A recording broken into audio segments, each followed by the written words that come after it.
mga ginagawa Tapos niya sa akin. naging model ka din. Oo, nag-model Nag-model ako. ka Car din. show, tapos alam mo yung mga usherette na Oo. sa mga brand ng alak, siguro, Oo. ganyan, sa mga hotel, yung welcome this way.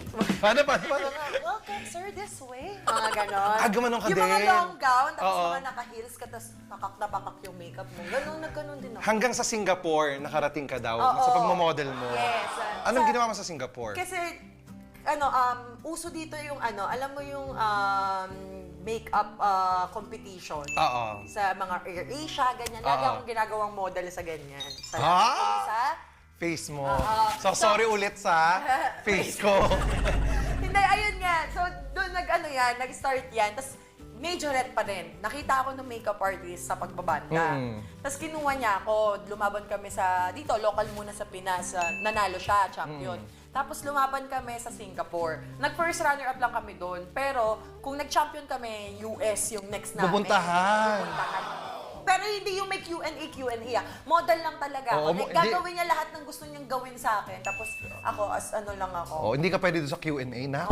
Hindi pwede na? Actually, Mike, isa yan sa pangarap ko. Alin? Beauty queen talaga. Pero alam ko naman sa sarili ko na sabi ni Lord, binigyan na kita ng height, ng mukha, ng magandang ng ganto, ng ganyan. Binigyan na kita ng maraming opportunities. Huwag na ng utak.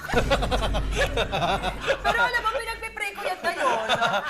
Minamanifest mo din? Minamanifest ko ngayon talaga, Lord, grant me wisdom and knowledge. Kasi syempre, iba rin kasi kapag yung parang medyo, ngayon kasi aware na ako. Lagi kasi ako nababash na ang bobo ko, mali yun lang. Hindi ka naman bobo? Hindi like, syempre marami tayong perfect sa Pinas. Hindi, totoo nga, pero nagiging insecurities ko din siya. Kaya laging yun ang pinagpipray ko. Tapos syempre, hindi ka naman pwede mag-pray lang. Kailangan mo din magbasa-basa. So ngayon, ganito yung atake at postura ko. Nagbabagong buhay. Nagbabagong buhay. Hindi, naaaral naman yan. Pero tama yung sinabi mo, huwag ka lang basta magpipray. Kailangan kilusan mo yun. Yes. Ang pangit naman nun, ang hirap kaya nung nag-pray ka lang, tapos pagising mo, hello dear, matalino ka na kaagad. Walang ganon. Kailangan ko na talagang mag-catch up sa mga asawa ko, dalawang anak ko, parehas English! Pero buti sila din nila ako binabash. O hindi si Zainab ngayon, pag narinig niyo nag-English to ng bongga. Kasi Hindi talaga.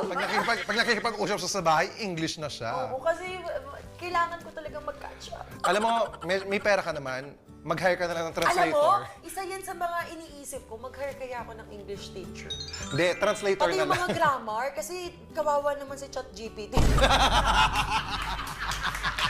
Lagi, ChatGPT, is my grammar correct?